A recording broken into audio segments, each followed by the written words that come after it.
How to get the narcissist to finally answer your questions. Narcissists hate giving you any intimate information about themselves or what they're doing, and it's like pulling teeth to try to get what you need.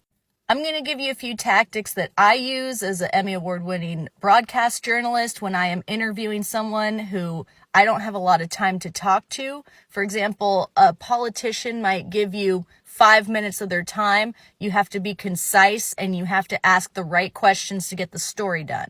So the first thing is you don't want to go broad when you're trying to get information from a narcissist. You want to be very specific and pointed.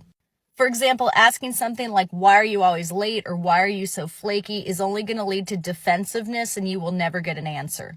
If you can hone that in to, why were you 2 hours late to my birthday party last week, that is a lot more pointed question.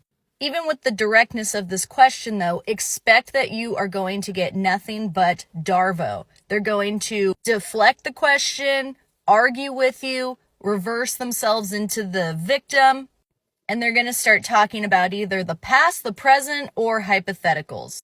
They're going to say, well, what if I was doing something very important I can't tell you about? Any sort of hypothetical or conditional, understand that is not an answer to your question. You can say, that doesn't answer my question, why were you late to my birthday party?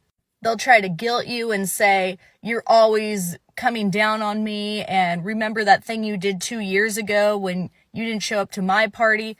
Keep the conversation in the room. No matter how they try to distract you, go in like you're making a tunnel and just keep asking the question. You can phrase it in different ways. You were an hour late to my birthday party. Why was that? But you just keep going until they are in a corner and forced to answer the question. Now, what they're going to say to answer this question is going to be the utmost level of accountability you're ever going to get from them.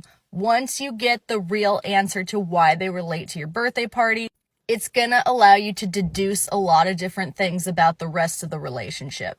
Is their answer that they didn't prioritize it? Because that means they don't prioritize you.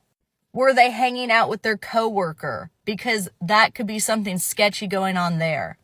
At this point, you have maybe one more follow-up question, but assume that you're not going to get an answer on it. This follow-up question should be something that you already know the answer to. That's going to let you know if they were lying in their first answer.